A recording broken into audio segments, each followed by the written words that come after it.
Alright, Shalom. I want to give all the praise and all the glory unto Yahawah, Bahashem, Yahawahshi, Bahashem, Ha-Rakah, Kodash.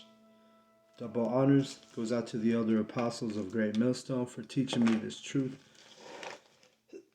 Also want to acknowledge all the Akyam who are pushing this truth with sincerity throughout the four corners of the earth. Shalom to the elect. Okay, I'm going to start at Hebrews 1 today. Alright, and it reads, Now of the things which we have spoken, this is the sum. We have such an high priest who is set on the right hand of the throne of the majesty in the heavens. Alright, and the high priest is Yahawahshi. Okay, this is basically comparing the old covenant, which was given to Moses, and the new covenant, which is through Yahawahshi. Okay, by the order of Melchizedek. Alright, so verse 2, a minister of the sanctuary and of the true tabernacle, which Yahweh pitched and not man. Okay, so the true tabernacle are the men. Alright, people think, well, I should say Christians, they think the third temple is going to be built in Israel, which they're right. It's not, but the only thing is it's not going to be built only in the nation of Israel. The true tabernacle and the third temple is being built by the nation of Israel through the men. All right, tells you in Revelation. Well, let's get it real quick. Revelation 21:3. And I heard a great voice out of heaven saying, Behold, the tabernacle of Yahweh is with men. Okay? I just wanted to get that point out of there. And then another precept that comes to mind, Ezekiel 34:31. And ye, my flock, the flock of my pasture, are men, and I am your power, said Yahweh, the power. Alright, so the flock of the Lord's pasture are men. Alright? But we're going to go back in on the new covenant. Let's go back to Hebrews.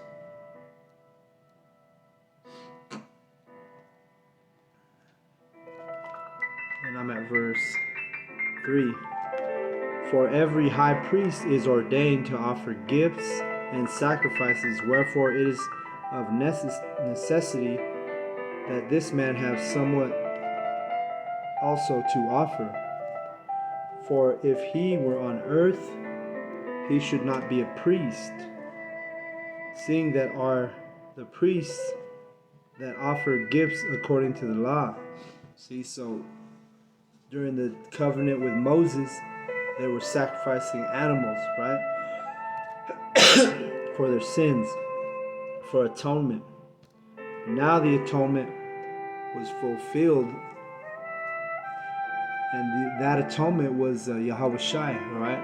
He was that sacrificial lamb. He was that lamb without blemish that was sacrificed, bringing us back to our true power, because for a time Israel didn't have a power because we went off so bad. Yahweh dismissed us. Okay, he dismissed our nation as his people. He didn't have his people anymore, right? Compares us like a woman leaving her husband, right? So let me keep reading. So Yahawahshi was that mediator, right? We needed Yahawahshi to do what he did. Otherwise, we were basically cut off from our power. You see? All right, let's go to verse 5. Who serve unto the example and shadow of heavenly things, as Moses was admonished of Yahweh the power, when he was about to make the tabernacle. For see, saith he, that thou make all things according to the pattern showed to thee in the mount. Alright? Talking about the law, right? Because he got the laws at Mount Sinai. Mount Horeb is another name for that. Alright? in the scripture. Mount Horeb, Mount Sinai. That's where Moses received the laws and statutes. Verse 6.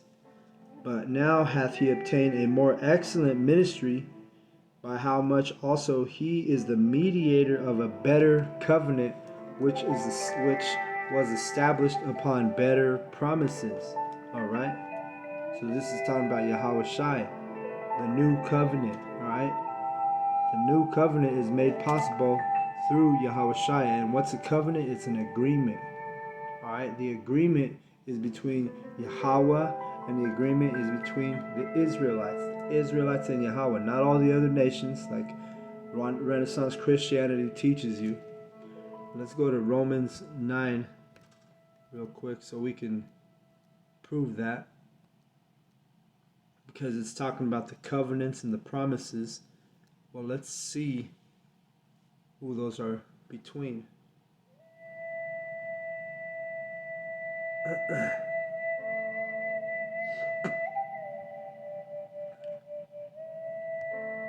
Well, I'll just start at 3. This is Paul talking.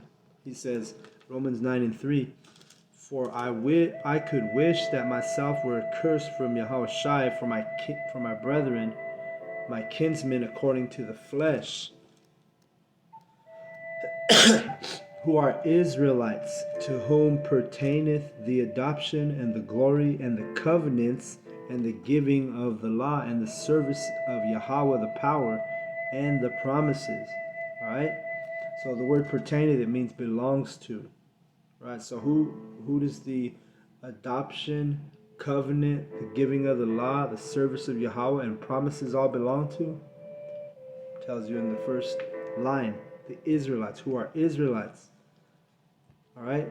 So Yahawahshi, he came for the Israelites, right? He told you even with his own mouth that he came only for the Israelites. Let's get that real quick.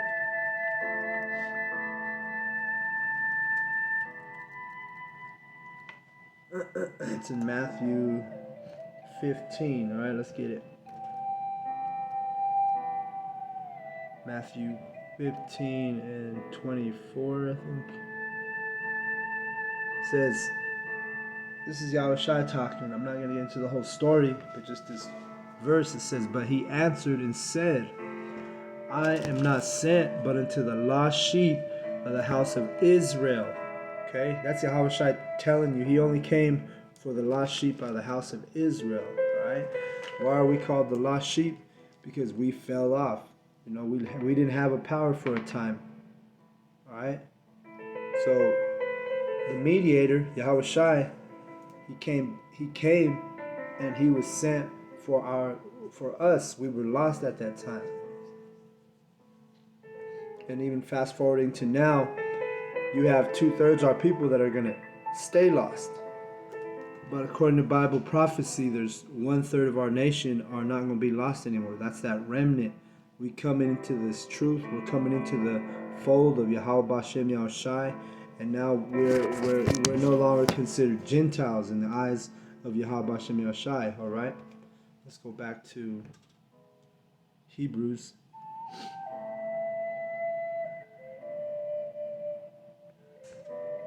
Hebrews 8.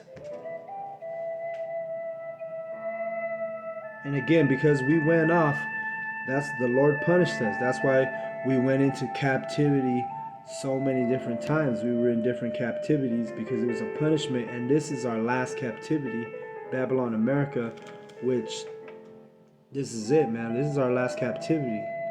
Babylon, America is the last trouble. All right? Like Job, he called it at the last trouble. I will deliver you from 6 troubles, and at the last trouble you will see no harm. I'm paraphrasing.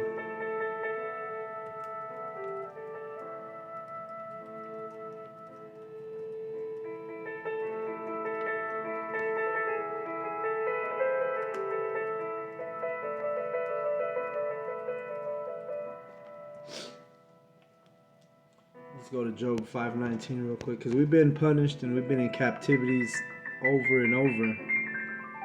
So let's get it. Job 5:19. It says, He shall deliver thee in 6 troubles, in 7 there shall no evil touch thee. See? And the 7 means complete. So this American captivity, this is us. Our captivity is complete after Babylon America. That's why we know the kingdom is so close, man. Once those missiles start getting shot off, first I shouldn't skip the RFID microchip. Once that's enforced, the New World Order, the Great Reset. Well, the next thing that comes after that CHIP is going to be the missiles. And the missiles, we're going to be delivered if we're part of that elect. Those chariots are going to beam us up, and we're going to watch from the chariot while the indignation passes. It says that in Isaiah.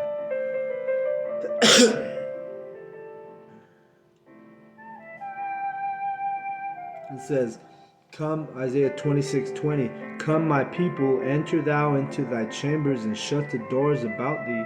Hide thyself as it were for a moment, until the indignation be overpassed.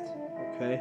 Those chambers is dealing with the inside the chamber of that, what you call a UFO. The elect are going to hide in those chambers until the indignation be passed.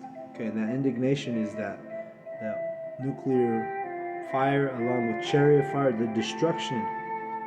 We're literally going to be in a chariot able to watch the destruction. Okay?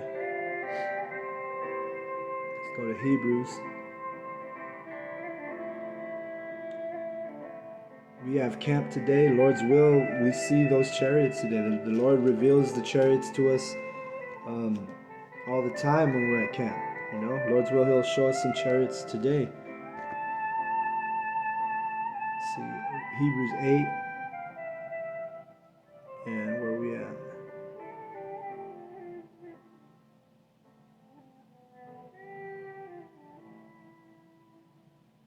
Let's see. Verse 7. It says, Hebrews 8:7, For if that first covenant had been faultless, then should no place have been sought for the second. For finding fault with them, He said, Behold, the days come, saith Yahweh, when I will make a new covenant with the house of Israel, with the house of Judah. Right? Because what were they doing? You had the Israelites were keeping the laws, but they were being wicked about it, right? They were committing adultery, sleeping with other men's wives, the women were committing adultery. So what would they do? They'd go sacrifice a goat, to atone for their sins, and they were abusing the laws, right? I'm gonna go fuck this man's wife, but then guess what? I'm gonna sacrifice a goat tomorrow, things like that. So there was fault in that old covenant, right? So that's why Yahawahshi had to come. Not only that, throughout that process, they fell off. We lost our heritage. We forgot who we were. We went into captivity after we screwed up so bad. So there was fault in that old covenant, right? So Yahawahshi had to create that new covenant, all right? Let's get verse 9. Well, let me read 8 again. For finding fault with them, He saith, Behold, the days come, saith Yahweh, then I will make a new covenant with the house of Israel and with the house of Judah. Not according to the covenant that I made with their fathers in the day when I took them by the hand to lead them out of the land of Egypt, because they continued not in my covenant, and I regarded them not, saith Yahweh. See? So we were fucking up. Our people were fucking up, and Yahweh didn't regard us anymore as His people, right? Remember the book of Hosea. He told Hosea to take a wife, and then when he took that wife, she was a prostitute, right? And Yahweh Bashem Yahushai told him, hey, take her back. So you can see how I feel, you know. He wanted Hosea to feel in the flesh the way Yahweh feels, the way he's jealous, the way he hurts when we go off. See? He's a jealous power, it tells you in the scriptures. So just like when a man, his woman leaves, and you know, it's a hurtful thing, you know. You get you hurt down to your down to your most inner parts, you know. You see. So Yahweh Bashem Yashai, the only way he could show a man the pain he feels with us, you know, going off, is for him to do that to us in the flesh. See.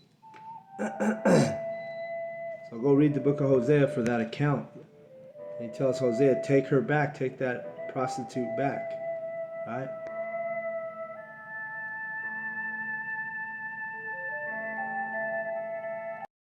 Alright, verse 10.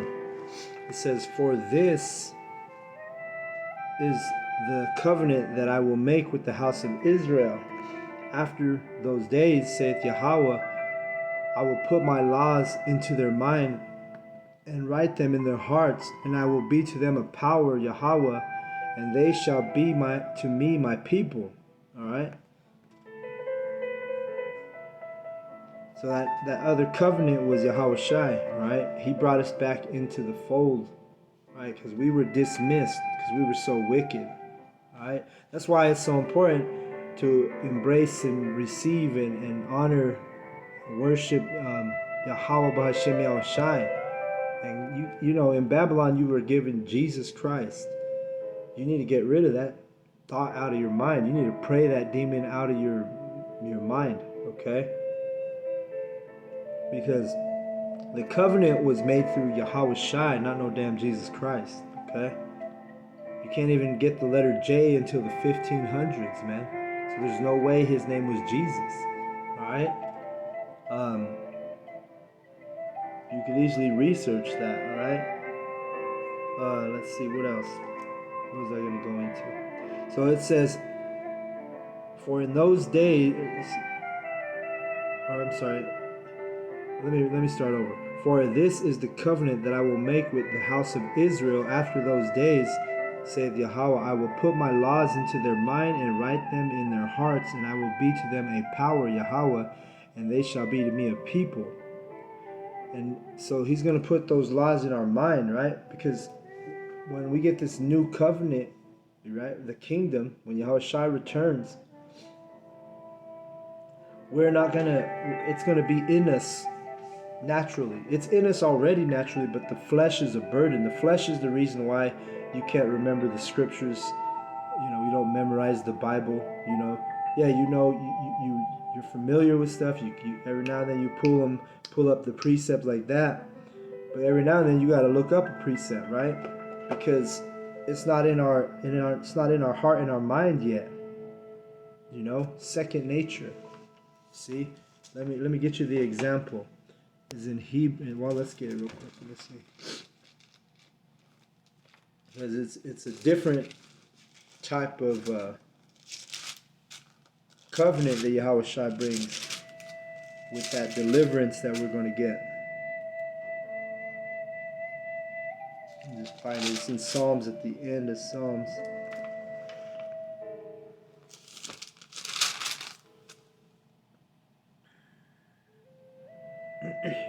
All right, Psalm 149 and verse 6. This is talking about the prophets, but I'm going to read the example, right? This is Psalm 149 and 6. It says, let the high praises of Yahweh, the power, be in their mouth, and a two-edged sword in their hand, to execute vengeance upon the heathen and punishments upon the people. All right, so the high praises is us going out doing the work, pushing the vibration in the planet Earth of Yahweh Bashem Yahushai, and it's coming out of our mouth, right? And that two-edged sword is in our hand. What's the two-edged sword? It's the scripture. This is our sword, Right? This is our weapon. So it's in our hand right here. But then we're going to be like Yahawahshi after the new covenant, after the deliverance, right? Which Yahawahshi is the new covenant. But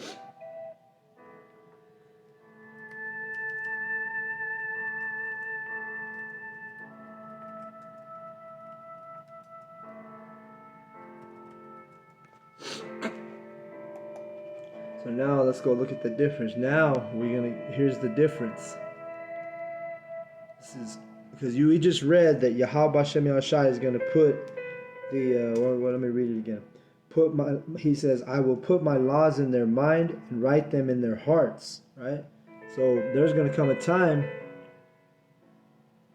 when we get delivered where we won't no longer need the Bible. Because why? Because that two-edged sword, let's read it, is going to be coming out of our mouth, and we're not going to hold it in our hand. It's not going to be necessary to hold the scriptures. It's going to be in our mind and in our hearts, like we just read. It says, Revelation 1:16, and he had in his right hand 7 stars, and out of his mouth went a sharp two-edged sword. See? So it's coming out of his mouth in this one. Remember the one he was holding it in his hand. So, and out of his mouth went a sharp two-edged sword, and his countenance was as the sun shineth in his strength. Alright? So, we're going to have those laws and statutes written in our hearts and our minds. We're not going to need the Bible. That's part of the new covenant. When the new covenant is established, right? Right now, we still need to hold the two-edged sword in our hand. And why is it a two-edged sword, a double-edged sword? Because why?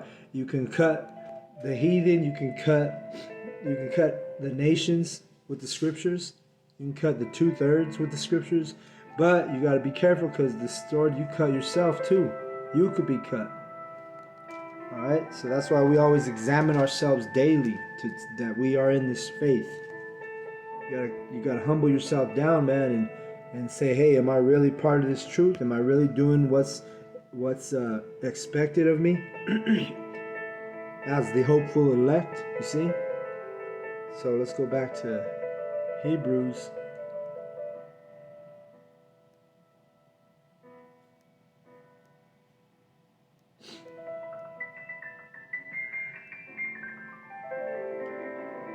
Slovakia.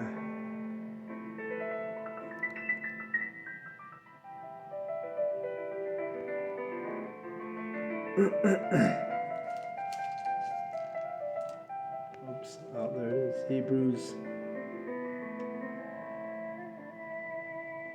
8, and I'm at 11. It says, and they shall not teach every man his neighbor and every man his brother, saying, know Yahweh, for all shall know me, from the least to the greatest. All right. So that shows you that in the kingdom we're not going to be prophesying. You know, we're not going to be holding camps. We're not going to be doing lessons. Why? Because everybody's going to already know the truth. Everybody's going to have it within them. All right. And this is talking about Israelites. All right. The heathen, we're going to still have to whoop them into shape. They're going to have an idea of what the truth is, but we still got to whoop the heathen into shape when they go off in the kingdom. And only the Israelites gain immortality. The heathen are still going to die in the kingdom. All right? They're going to live longer lives. They're going to live better lives, but they're still going to be mortal. All right? Which, remember, the kingdom is going to be on earth.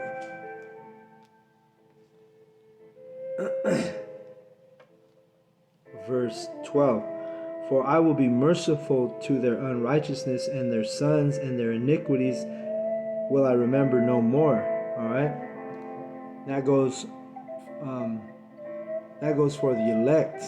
All right, because the 2/3 they have to be sacrificed. They got to be killed in the nuclear fire, or in the pestilence, or they got to die by the sword, the famine, the pestilence. The plagues will kill the 2/3. You know, so their iniquities are going to be remembered. But then once they enter into the kingdom, we bring them back in the kingdom, right? Then they're going to be they're going to have that covenant just like the elect. All right. Verse 13 says, "In that he saith, a new covenant he hath made, the first old. Now that which decayeth and waxeth old is ready to vanish away." All right. That's going to be the end of that old covenant, right? Yahawahshi is the new covenant, right? Yahawahshi came for the lost sheep of the house of Israel. Yahawahshi is going to save the 1/3, the hopeful elect. All right, starts out with the prophets. So with that, I want to give all the praise and all the glory unto Yahawah Bahashem, Yahawahshi Bahashem Ha Rikakwadash. Double honors goes out to the elder apostles of Great Millstone for teaching me this truth. Also, I want to acknowledge all the Akyam who are pushing this truth with sincerity throughout the four corners of the earth. All right, and Shalom to the elect.